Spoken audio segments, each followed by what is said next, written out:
lot of right-wing refugees, people fleeing from anarchist atrocities, from the extreme left, arrived in Gibraltar. So there were a lot of very right-wing pro-Francoist people to be found in the hotels in Gibraltar. But the ordinary people, the working class of Gibraltar, and of course many of the people who worked in Gibraltar came in every day from the Campo de Gibraltar and roundabout, were of course supporters of the Republic, and so they were the ones who, many went and volunteered and fought for the Republic. So one's got to have this sense that, in a way, Gibraltar reflected, it was like a mini reflection of what was happening all over Spain. We only know who we are by remembering where we come from. It is absolutely essential that we remember the days in the 1930s. In fact, in 1936, 80 years ago, less than 100 years ago, when Gibraltar was flooded with refugees. Especially today, when we see on our screens how people are running from the war affecting the Middle East, we can see in what was happening then the same sort of movement of people, the refugees that took cover and shelter in Gibraltar. But I think when we look back and when we look at this exhibition that's going on here today, I think we can see that actually there was a lot more involvement between Gibraltar and Spain. On one level, of course, this was practical. The refugees who were coming across the border and were being housed, many of them left-wing refugees, and several hundred of those had to stay after the Spanish Civil War had ended. But also right-wing refugees as well, who were also accommodated not only by the colonial authorities, but also by prominent families in Gibraltar as well. So there was a practical interaction there between Gibraltar and Spain. But also the politics, was very keenly felt. It's traditionally been thought by historians of Gibraltar that almost from the start of the Civil War, people moved away from Spanish political ideas. But of course we can see so many of those ideas carrying on in Gibraltar after the Second World War, things the Republic stood for, such as secular education, anti-militarism, anti-colonialism, land reform, all were things that people in Gibraltar campaigned on after the Second World War. So I think the thing that we have to say is, rather than this representing a period where Gibraltar and Spain moved away from each other, actually it represented a period where the two moved much more closer together in many ways. Civil War was from 1936 to 1939. Basically it's because we feel as a union that we had a specific role to play during the Spanish Civil War, our predecessor, the Transport and General Workers Union, but also because there's been a huge amount of Gibraltarians which we feel deserve some credit for having, in one way or another, contributed in making the whole situation come to light. When the war exploded, Gibraltar in itself was also divided into political rivalry. In Gibraltar you had at the time a fascist party, you had people in Gibraltar who supported the nationalists or supported the fascists, and people who supported the Republican movement and the trade unions in Spain. The trade union movement and the people of Gibraltar took a particular position historically in 1936. And the big question here is, why haven't we as a people, as a society, in the history books, told the history of these individuals that gave everything they had for democracy in Spain? And this is, I think, what is the aim of Unite and what we're trying to do today. The role of the British trade union movement during the Spanish Civil War was, in the main, pro-Republican. The rank and file of the trade unions helped the Spanish Republic in all kinds of ways, and I mean their entire families, their wives as well as male workers. That took the form of fundraising for vehicles, for medical aid, and of course it also took the form of those volunteers who either went to fight with the international brigades, or in the case of women, who went to serve in the Republican medical services.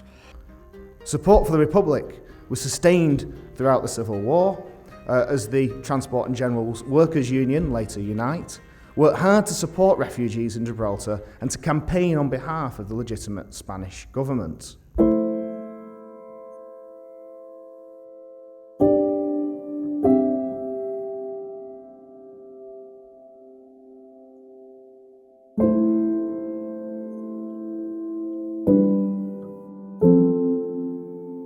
Mis palabras para ahí van a ir en la dirección de hacer un reconocimiento mutuo en las relaciones históricas entre los trabajadores y trabajadoras del Campo de Gibraltar, trabajadoras y trabajadores españoles y sus sindicatos, y las trabajadoras y los trabajadores de Gibraltar y sus sindicatos, ¿no? Que en unos momentos para nosotros muy duros, los más trágicos con diferencia de la historia reciente de nuestro país, que fue la sublevación del general Franco. En la sublevación del general Franco, los sublevados ocuparon y provocaron asesinatos, represión en el Campo de Gibraltar, en Algeciras, en la línea. The reason why the military uprising was so horrendously violent, particularly in the south of Spain, was precisely because of the scale of opposition that the military uprising was likely to meet. So that when the conspirators were planning and the instructions were sent out to the various military commanders, those instructions actually specified that there should be a massive level, an intense level of violence, that terror was necessary in order to paralyse the enemy, because of course the enemy, the left in Spain, particularly in the south, was numerically colossal by comparison with the relatively small number of military officers who were taking part in the revolt. Que los sindicatos de Gibraltar en aquellos días, en aquellas semanas, en aquellos meses y años tan duros que vivió nuestro país, jugaron un papel encomiable. Es decir, la solidaridad sin pedir nada a cambio, la generosidad mostrada por el pueblo trabajador a través de sus sindicatos en primera línea, sirvió primero para salvar la vida de varios miles de personas que de otra manera la hubieran perdido. Evitaron la deportación de refugiados, porque hay que recordarlo, ¿no? Las autoridades de Gibraltar en aquel momento tenían una posición más favorable al régimen fascista que estaba intentando y al final lo logró acabar con la República Democrática Española, pero sin embargo la ciudadanía de Gibraltar, con los sindicatos a la cabeza, adoptó una posición muy favorable a la República y sobre todo de defensa de las personas que se vieron obligadas a abandonar sus casas, sus tierras, sus lugares, sus familias y encontraron aquí el cobijo que su país no les daba, ¿no? Creo que es muy importante esta contribución que desde Gibraltar se hace.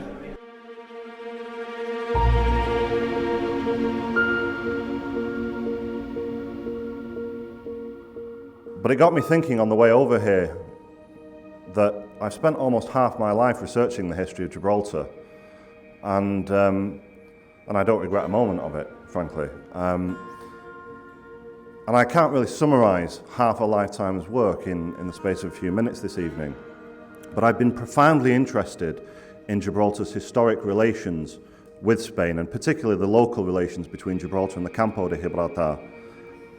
And as such, quite naturally, my work very quickly took me to this period that we're discussing today, the years of the Spanish Second Republic and the Civil War, and how profoundly those years influenced Gibraltarian society. And I'm not going to repeat a lot of the material that Chris used earlier, but suffice to say, I am convinced that this was a defining moment in Gibraltarian history, as indeed it was in the history of many European societies. I can't then summarise so much of the work that I've done in books and articles and so forth. And instead what I want to do tonight, very briefly, is offer you a few personal vignettes, stories of Gibraltarians or adopted sons of Gibraltar who found themselves for one reason or another caught up in the events of the Spanish Civil War. During the Civil War, we can see numerous occasions where Gibraltarians offered moral or practical support to one side or the other. In 1938, when a Republican destroyer, the José Luis Díaz, put into Gibraltar for repairs. Workers in the dockyard laboured around the clock to shore up the damaged vessel and did so without being paid. By contrast, in the same year, a number of Gibraltarians from the entrepreneurial community, Joseph Amossi, Joseph Bertrand, Peter Russo, and James Andrew Speed, and their wives went to Spain to attend a rally which was addressed by Campo de Gibraltar, the military commander of the region, who appeared at the rally flanked by two members of the Nazi Secret Service.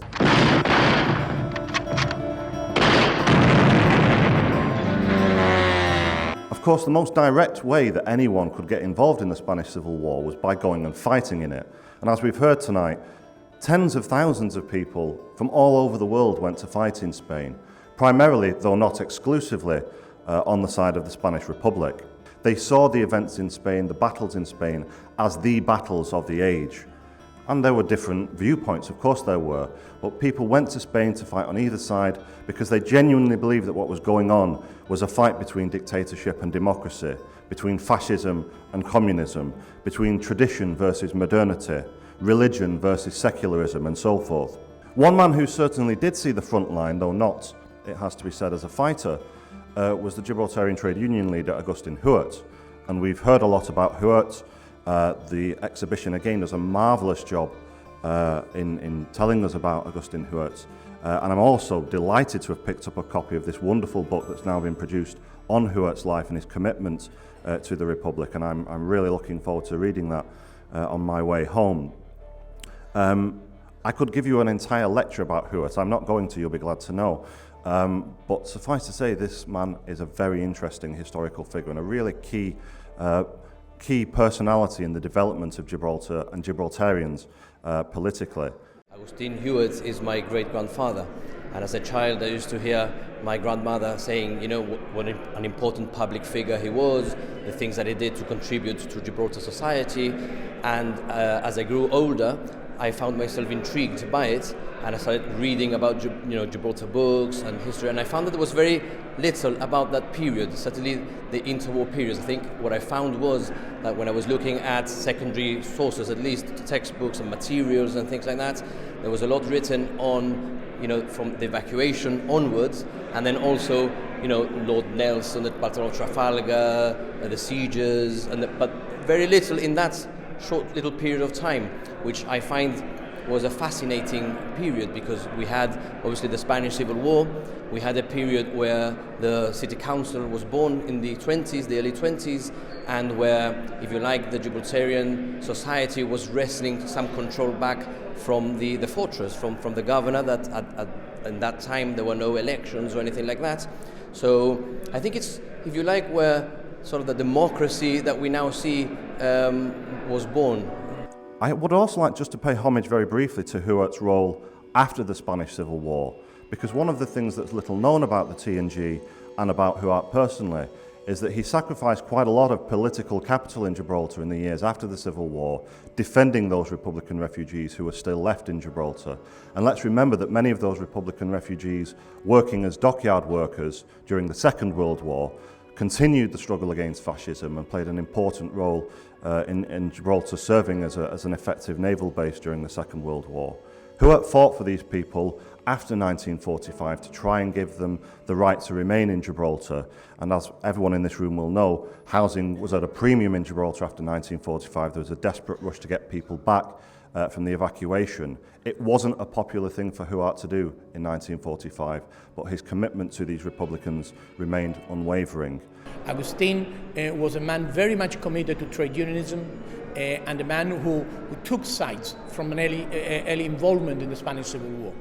His role was not only in respect to Gibraltar. There are numerous correspondences between him and the Labour Party and the trade union movement in UK, because he challenged UK's role in what they call the non-intervention policy. Because from his perspective, Britain's role was not one of intervention, they actually were involved in allowing the establishment to favour the nationalists or the fascists in Spain.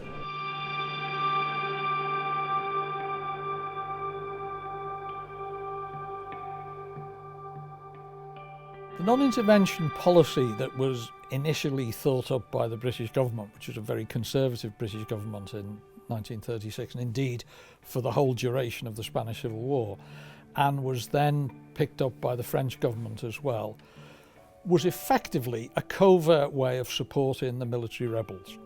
So in a way, although when talking about foreign intervention and foreign help for Franco, much emphasis is put on the role played by German Nazism and Italian fascism, the covert role played by British non-intervention and its influence on France is absolutely crucial, because British non-intervention, or Anglo-French non-intervention, prevented the Spanish Republic from defending itself. It effectively prevented the Spanish Republic using its financial resources to buy arms, and of course it facilitated the intervention of the Germans and the Italians. No actions were to be taken by Great Britain to either help the nationalist side or the Republican side. Now this in many respects was a farce in and of itself, because by not intervening at all, the UK government was effectively helping the nationalist side, which was the side that had all the resources put at its disposal by the Axis powers, Germany and Italy at the time. The governor, backed by the British government, the military authorities on the Rock, the colonial authorities, the wealthy and the well-to-do families, many members of the business community and the established church, they all favoured and backed the Franco-fascist forces. There is, in fact, documentary evidence that just before the uprising of 18th of July 1936, the governor of the day allowed a group of very high-ranking officers who were involved in the conspiracy with Franco. He allowed them to pass the land frontier, come into Gibraltar, and they were allowed access into the military communication center. From there they made direct telephone contact with Hitler in Germany and with Benito Mussolini in Italy in order to enlist their active and material support in the war. And there is documentary evidence too that some prominent members of the business community gave active and material help to the Franco forces. So much for the non-intervention policy. So while Huart was going on a tour of the Republican zone, Bishop Fitzgerald was going on a tour of the rebel zone, and again trying to rally support for the Francoist cause and to find out what was going on in the rebel zone. The tour culminated in the summer of 1937 with an open letter that Fitzgerald penned, which was then published in the Francoist press, and which was read out one evening by the infamous Radio General of Seville, Campo de Gibraltar. For Fitzgerald, and I'm quoting here, the Spanish Civil War was not a fight of democracy versus fascism, but of European civilization against Soviet barbarism. The Gibraltarian population was largely pro-Republican, because that was considered a legitimate government. There was a section of people who were strongly attached to the church, who welcomed Franco because there had, in the years of the Republic, been a number of attacks on churches and priests and nuns. So naturally they welcomed anything which would restore peace. The military and the navy, of course, were on the side of the generals and admirals who had started the revolution. On the other hand, we have the attitude and the acts of ordinary working class population in Gibraltar. Now, that was a different kettle of fish. They opened their arms to the victims of the war and to the refugees. They showed compassion, they showed sympathy, without any prompting whatsoever. They opened their arms, they gave all kinds of help. They opened their homes to give them sanctuary. I can honestly say I feel very proud of that. Some of the tidbits that I've seen already are fascinating. Some of the names of people who fought, who were Gibraltarian, who lost their lives, are names that I would not have thought I could associate with those events. There's a lot of information that suggests that Gibraltarians actually went to fight in Spain. We're not talking about hundreds of people, but certainly You know, people did go to fight in Spain on one side or the other, and there's very little documentary evidence about this, so it'd be interesting to know what the local sort of historical memory is of those people. But I do know of one or two cases of Gibraltarians who definitely went to fight in Spain. One man called Julio Danino, who had lived in La Línea, but he was a Gibraltarian, was actually killed in the defence of Malaga and was shot in early 1937. There's another guy called Mulchand who actually fought in the Spanish Foreign Legion and therefore found himself in the Franco camp during the Spanish Civil War. So all sorts of personal stories. Cuando estalló el movimiento el 18 de julio, mi abuelo, por parte de mi padre, decidió de traerse toda su familia a Gibraltar. Estaba casado y tenía un niño de 2 o 3 años en la línea. Y la mujer no quiso venirse para Gibraltar porque cuidaba a su madre. Entonces, mi tío Alfredo, cuando se normalizó la cuestión en la frontera después del conflicto, bueno, durante los primeros días del conflicto, iba para allá todos los días a visitar a su mujer y a su hijo y trataba de convencerlo para venirse. Y todos los días venía para atrás con historias que en verdad venía muy conmovido, ¿no? Por ejemplo, él contaba de que había visto un grupo de mujeres que la sacaron de la comandancia militar en la línea, en paños menores, con la cabeza rapada, le habían dado purgante de aceite castor y haciéndose todas sus necesidades por la calle, la llevaban por la calle, la gente gritándole y metiéndose con ella, ¿no? Y entonces venía él muy con el cuerpo malo de esas cosas, ¿no? También contaba, por ejemplo, de que había muchas mujeres que habían perdido o sus maridos o sus hermanos o un familiar en la guerra e iban a solicitar una pensión o arreglar algunos papeles, arreglar pase para venir a Gibraltar a trabajar. Y entonces le ponía por condición, le ponía un papel por delante que tenía que firmar de que su familiar había muerto de muerte natural. Es decir, no solo habían vencido a la gente, sino que le pisoteaban la dignidad.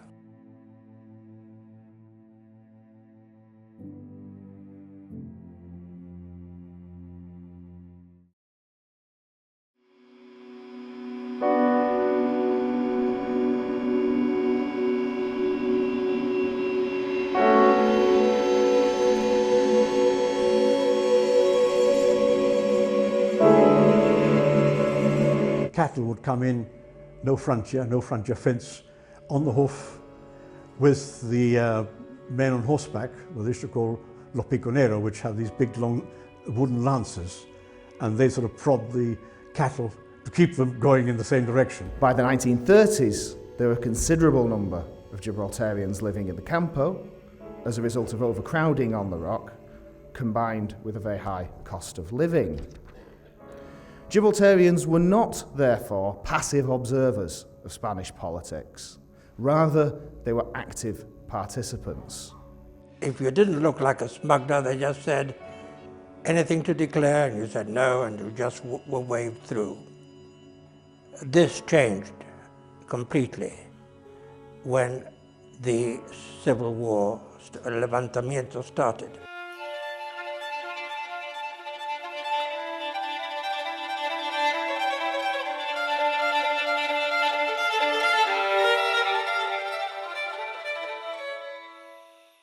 Obviously, in the course of the Spanish Civil War, the violence was massive. Everywhere the Francoist forces or the rebel forces took control, the violence was intense. So that there's no doubt. But it was particularly intense in the south. I wouldn't say that the area around the Campo de Gibraltar that immediate area was worse than the rest of the province of Cádiz or the rest of the province of Malaga or the rest of the province of Sevilla. I mean, it was in the middle of those, you know, in a sense, between those three provinces where, in general, the whole, if you like, the plan of action of the military rebels was to carry out as much, impose as much violence as possible to put an end to possible resistance to what they were up to. And the reason was, of course, that the whole agenda of the Republican government for agrarian reform challenged the big landowners in those areas. And so in fact, in the areas that we're talking about, much of the repression, I mean, the initial repression was carried out by the military forces, the military rebels, but it was very quickly taken over by landowners who had a kind of, it was called la Policía Armada, the armed police. It wasn't, of course, official at all. It was a kind of armed cavalry financed by the big landowners that went from village to village carrying out the most savage repression. One of the first areas that falls after the Canary Islands is Spanish North Africa, which at the time was much more extensive than it is now. And again, from the documents, we get the idea that my grandfather led part of the section against the insurrectionist generals, against the troops that were sort of rising in the name of a right-wing coup. He is captured very quickly at the start of the war, and these are the papers I haven't been able to get. But what happens almost immediately is that he's put through a military tribunal. The whole of Spanish North Africa was put under martial law immediately. So he doesn't go to a civil tribunal, he goes to a military tribunal, and he is charged with treason against Spain. In all this time, my grandmother doesn't know where he is. So this would have happened in Ceuta or nearby, Tetuan or something like that, and very quickly he is sent to Puerto Santa Maria. When the north is taken by the fascist forces, so the area of Santander and so forth, he is sent to another prison, which is the prison of Santonia. Santonia is an island off the coast of Santander, off the coast of Cantabria. During the time that he's in prison, my grandfather, this is what he used to say, he was offered to join in '37 the fascist forces, and he refused to do so. He stayed at least loyal to his ideals, and for that he was marked down in prison as a troublesome prisoner. And you can see through, when you read in the files, that my grandfather was tortured. They kept him X number of days without drinking water, and then they gave him a glass of clear liquid. He drank it down thinking it was water, and it was bleach. So they almost tried to kill him. But my grandfather, after then, was not able to eat solid foods for the rest of his life. Mi padre no estaba ni mi tío, pero después, muchas horas después, vino mi padre. Dice, mira, ha venido arrastrándome. Dice, para hacerme creer que estaba muerto, cuando estarían matando. Dice, y el niño, porque a mi tío le decía el niño, él, dice, parece que sacó una bandera, dice, y la han escondido. Dice, el niño no sé dónde está. Y ya después nos enteramos que se había metido aquí en Gibraltar. Y vinieron los falangistas. Y le dicen al hombre, ¿y es rubio? No está, porque era rubio. Mi padre. Dice, no, ha ido a comprar por 2 cafés. Ah, bueno, lo vamos a esperar, porque le vamos a hacer unas preguntas. Y él venía cantiñeando con los 2 cafés, uno en cada mano. Cuando los vio se murió porque sabía lo que había. Y, ¿qué? ¿Cómo estamos? Dice, muy bien. Dice, anda, vente que te vamos a hacer unas preguntas. Eso era el día 3 de octubre del año 36. Y ya cuando llegó el día 7 de octubre, ya no lo vio. Y dice mi madre, ¿cómo que no está aquí? Si yo lo he estado viendo el día 4, 5 y 6. Lo he estado viendo. Su madre y yo. Usted está loca. Aquí no ha estado. Ese señor que usted está hablando. Ese señor es mi marido. Y yo he venido aquí con ella a verlo. Y lo he visto por 3 días. Se lo negaron. Váyate usted de aquí ya, si no quiere usted que la se mampone. Así la echaron. Vinieron, picaron a la puerta, serían las 2 o las 3. Dice, mira, Jaime dice que te van a, dice, vienen por ti mañana. Dice, uno le dio el nombre, no me acuerdo cómo era. Dice, achivateado. Dice, con que cogí y ya me vine yo para acá con mi padre. Y después ya a las 2 horas se vino mi madre con mi hermana. Cogieron una habitación en el patio Carrera, yo me acuerdo, lo último era el patio Carrera. Y de ahí ya se va mi tío a pelear y nos escribía, nos mandó una foto. Mi madre le mandaba ropa, y gente de aquí de Gibraltar, aquí ese Amar, El de Benzín le mandaba llampa, les mandaba ropa. Después lo último que sabemos ya es que ya dejó de escribir y cuando terminó la guerra, un amigo de él que estaba peleando con él llevaba un vaso aquí y nos dijo que lo último que sabía de mi tío que estaba malo con reuma y que se lo llevaran a un hospital. My grandfather on my mother's side, whose name was Santos Díaz Sánchez, was born in Rio Tinto in Huelva in 1900 when the Franco's African army entered La Línea. His older son, who was 16 years old, got killed. Right? That same day, he was told by a neighbor who happened to be a phalangist. They didn't know this, but he was told that he was in line to be executed for his political beliefs and because he was a Freemason as well. He didn't want to live. Understandably, his older son has just been killed, at 16 years old. But he was convinced. He was hidden away for a couple of days, and then on a rowing boat he was brought to Gibraltar. He was very much involved whilst he was in Gib, obviously with the Freemasonry, and also with the Socorro Rojo, which was an international organization, right, to help people, Republicans, Lefuengas, etc., who were imprisoned, to help their families, imprisoned or killed or fighting the war somewhere else. And that Socorro Rojo, that money that was raised in Gib, was then delivered, I don't know how, obviously, but it was delivered to his house in La Línea. And my mother, who was 14 years old at the time, she actually used to take it round to different houses.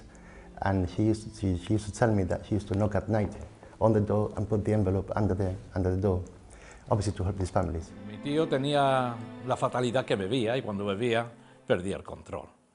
Y entonces en el bar empezó allá por esa boca contra Franco, contra la Guardia Civil, contra los fascistas. No vea, se despachó bien. Y dentro del local había uno de Gibraltar, según nos han contado después, se enteró la familia, uno de Gibraltar que era chivato de la policía. Y él se salió del bar y vino de vuelta con un destacamento de la Guardia Civil. Pues la familia en España dio todos los pasos que tuvo que dar, fue a la comandancia militar, a la comisaría, al retén, al hospital, a todas las oficinas de gobierno, lo mandaron a Algeciras, a la prisión de Algeciras, allí no sabían nada. Y al día siguiente, cuando regresaron, pues un conocido mandó aviso a la familia allí en La Línea de que no lo buscaran más, que lo habían sacado de la prisión o donde estaba en La Línea detenido, lo habían sacado con un grupo de 20 presos, lo habían metido en un camión, lo habían llevado al cementerio, lo habían fusilado, lo habían echado en una fosa, lo habían echado cal y ahí se acabó todo. Yo creo que tiene que ser uno de los pocos llanitos, uno de los pocos gibraltareños que fueron fusilados en la guerra sin haber pertenecido a nada.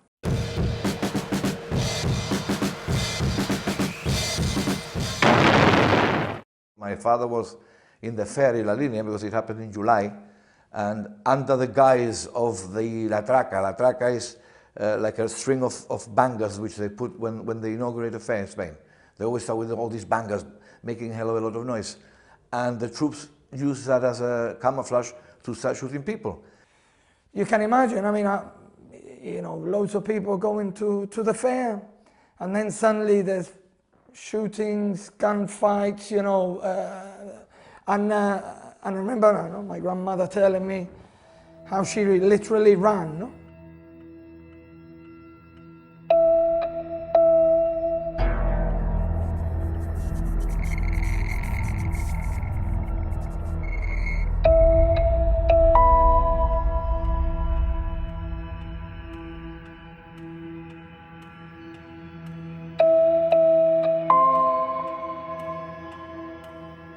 Lo primero que tenemos que pensar es que Gibraltar va a servir como lugar de refugio de aproximadamente entre 5.000 y 8.000 republicanos, sobre todo, del Campo de Gibraltar, de otras poblaciones, pero del Campo de Gibraltar.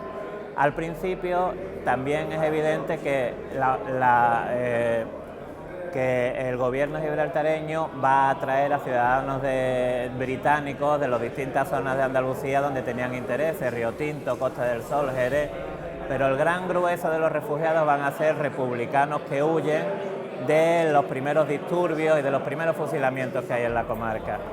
En Gibraltar se van a concentrar en las primeras semanas del golpe de Estado aproximadamente sobre 5.000 refugiados. Al principio va a ser un problema muy importante para las autoridades gibraltareñas.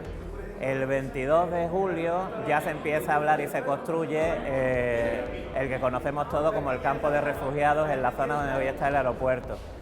Ese campo de refugiados va a durar unas 7 semanas aproximadamente. Las autoridades de Gibraltar van a presionar para que esos refugiados vayan saliendo en barco de Gibraltar hacia zonas de dominio republicano en esos momentos, como Málaga, posteriormente Valencia, Barcelona, Marsella.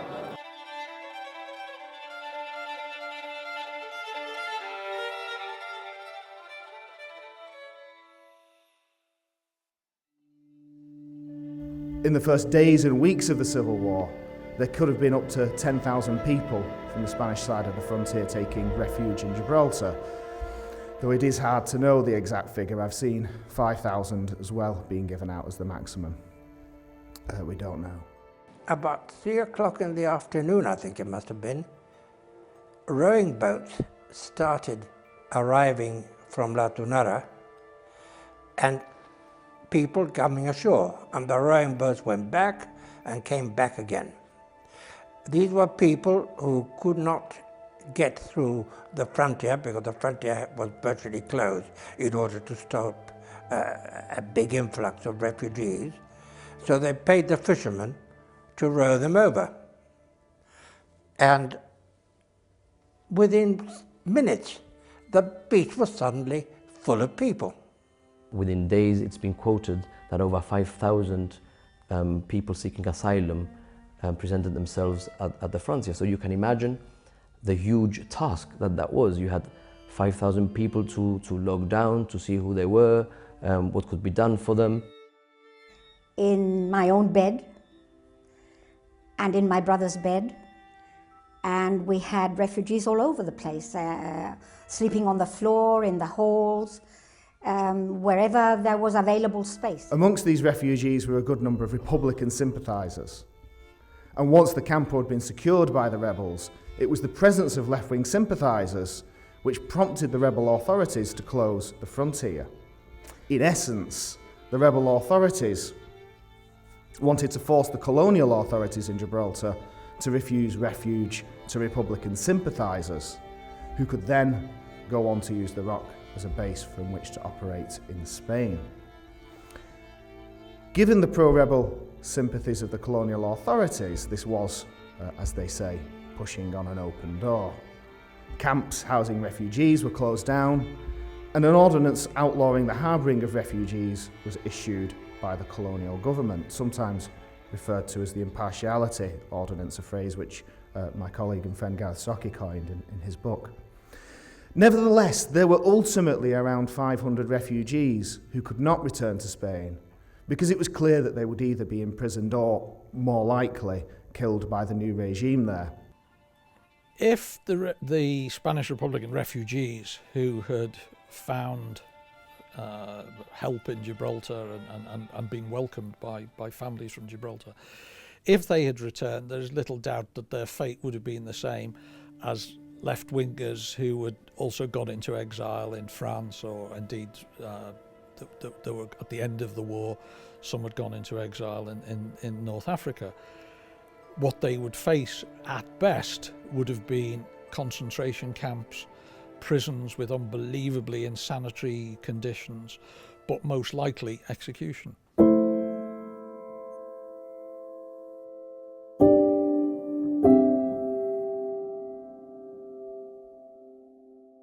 Hombre, yo entiendo que con todo, digamos, con toda la historia recuperada en este momento, se ve que ahí se crearon unos lazos de unión propiamente de habitantes que antes del golpe de Estado, pues digamos, había lazos familiares, había lazos comerciales, había lazos laborales también y de otra índole que se tradujeron en esa solidaridad y demás. Yo creo que eso hasta nuestros días, aunque hubo 40 años después de plena dictadura y demás, con lo que fue el cierre de la verja también, yo creo que esos lazos de unión permanecieron, y yo creo que entre la población gibraltareña y la de la comarca, yo creo que eso se mantuvo, y porque no hay que olvidar la importancia que tuvo ese apoyo solidario del pueblo gibraltareño a aquellos refugiados que venían huyendo de aquella atrocidad, ¿no?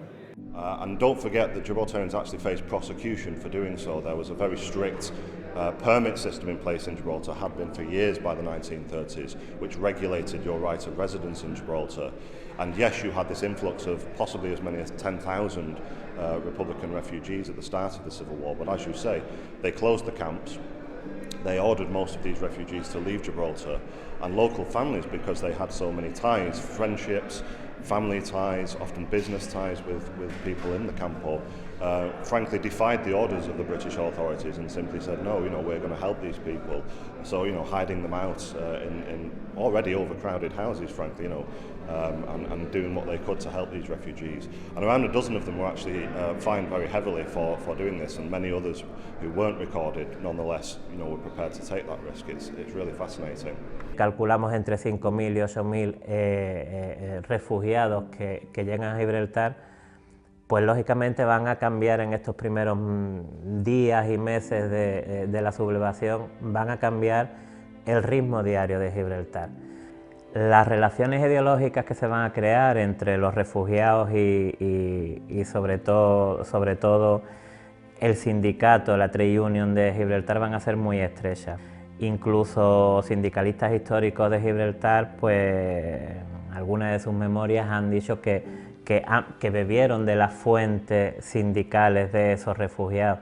Most of them left relatives behind, and my mother used to go over at her own risk to try and get them for them.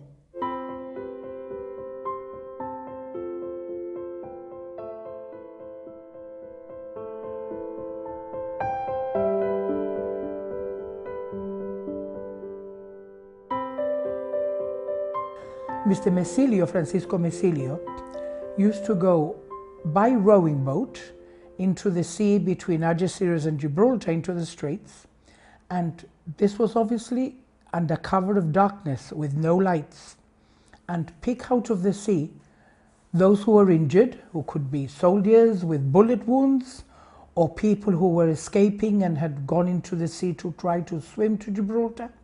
He used to pick them up and take them to his flat in Willis's Road.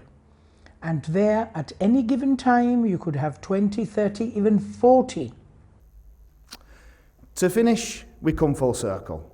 20 years ago, our knowledge of Gibraltar's experience of the Spanish Civil War was very limited. Today, we know considerably more. However, as I've hinted at, we have only really scratched the surface. The release of new files to the National Archives in London offers hope of further insights, and so too does the discovery of substantial archival holdings in towns and villages all around the Campo and further afield in the rest of Andalusia. We might also hope that local Gibraltarian collections of documents may eventually make their way into the archives too. What we do know is that Gibraltar had a rich and exciting experience of the Spanish Civil War, one which we should investigate further in the future, and one which we should commemorate today in the present. It's made us stronger, without any shadow of a doubt. We are very strong as a people, as a result of everything that we've witnessed, everything we've gone through, all the battering we get from left, right, and centre. That has made us very strong. There's no question about it. Viva la quinta brigada, rumbala, rumbala, rumbala. Viva la quinta brigada, rumbala, rumbala, rumbala. Que sea cubierta de gloria, ay Manuela, ay Manuela. Que sea cubierta de gloria, ay Manuela, ay Manuela. I'm not entirely sure if there are lessons to be learned from the Spanish Civil War, because it would be difficult to see a similar situation arising in the sense that what happened in Spain happened for two, I mean, in a way it was possible for two reasons. One, because there was the existence of two states, if you like, two rogue states, which was Nazi Germany and fascist Italy, which were keen to upset the international balance of power. The reason they helped Franco was because what they wanted to do was undermine British and French hegemony of international relations.